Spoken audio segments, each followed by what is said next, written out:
Okay, you're supposed to be aware of what you're listening to. I want to tell you something, you guys. I have been listening to, by the way, I'm going to answer your question, Hugh. Give me a few moments. I've been listening to music from the 1940s and the 1930s because I wanted to hear nice love songs. And when you put in nice love songs, you get artists such as, and I don't say, don't think that I'm not thinking this person is amazing.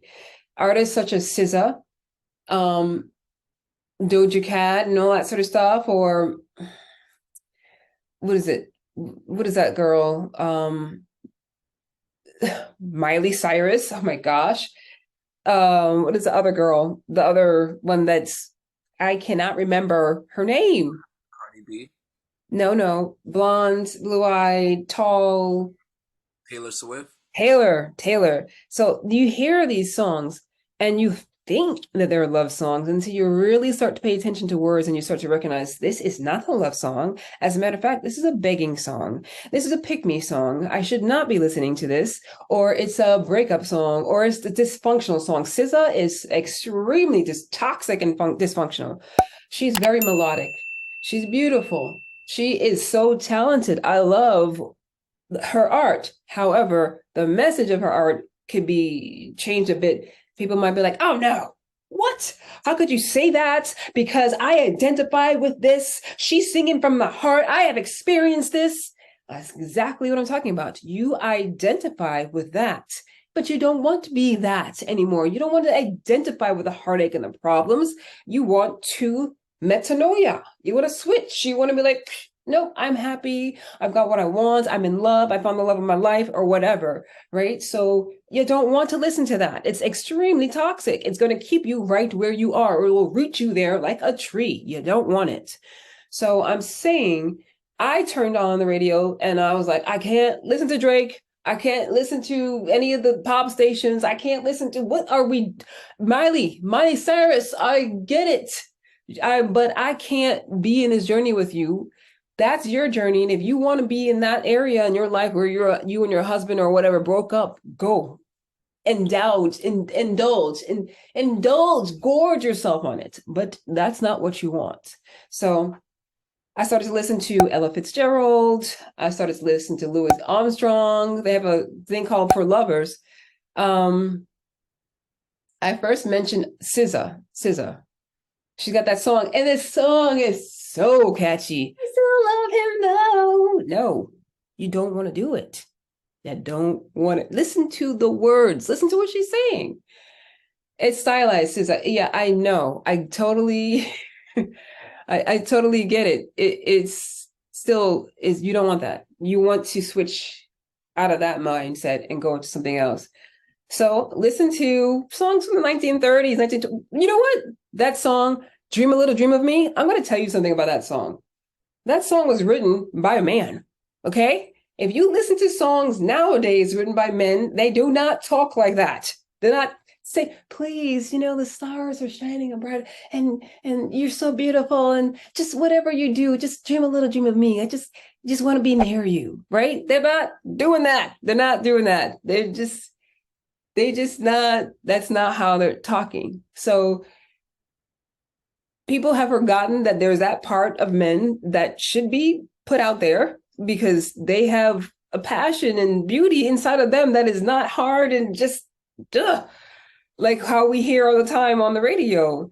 It's profound. If you listen to the words that are, when was the last time you heard a song where a man says, lady, sweetness, love, where a woman acknowledged a man and she was happy to be in love with this man or whatever she's interested in. You know what I'm saying, right? When was the last time? It's always like, I don't need you. I got my own thing. Like how big my booty is. What? We don't want that. So I'm saying you have to be very aware of what you're listening to like be very particular. You want to be extremely particular about what's going on and where you want to be in your life. Does that version of you listen to this type of stuff? Sure, you might want to be like, yeah, but how's your relationship? Like, what do you really want to do? What do you want to do to build a idea of where you want to be. You want to have some slight dysfunctional thing, or what are you trying to do? So you got to really pay attention. Ed Sheeran, somebody said Ed Sheeran. Yeah, I haven't heard. He had that the Marvin Gaye thing that he did with Pharrell. What is it? The just hold me close or whatever. Um, yeah, that's great stuff. Nice things, beautiful things. You want to pay attention to this. Your awareness is absorbing it, and you want to make sure you put a nice scene inside of your mind so that you can dream a little dream, some beauty. Um, I don't know Morgan Wallen. But the point of what I was saying is what exactly that. Just pay attention to stuff you're watching. What are you watching on TV? What's happening on TV? Do you want violence? Does it give you anxiety? What's happening? You have to be aware. Like, just baby your awareness, okay? And here's another thing. This is something that I'm discovering. I guess I'm going to talk about this a bit more as I'm getting more into this series of things that I'm going to be talking about after I start talking about the seven principles. Sleep. I'm realizing it's a relationship. You have a relationship with the day and you have a relationship with the night. And to prepare for the day versus the night, that has to be very respectful. Um, because that helps you with being focused. So now your awareness is a lot more than what we experience. I mean, what we realize we're experiencing. Um, when you're hearing about awareness, a lot of the religions like Buddhism and Hinduism, they do a really good explanation of, very intricate things. But you can go to those religions and just learn the mechanics of it, and it becomes another ism. And it's a shame. It's a shame. This stuff that I'm talking about is the same stuff that Neville Goddard spoke about and taught. But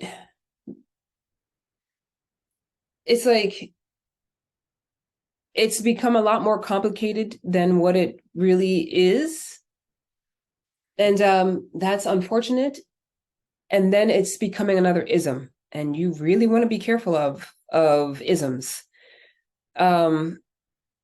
Because they just seem to take over. It just doesn't, it does, when an ism starts to take over in somebody's mind or just collectively, it now becomes it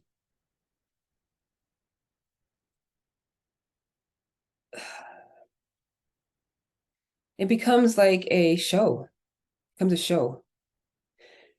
Um, and it loses its meaning. And you have to be very, very, very careful that you don't get swept up in that.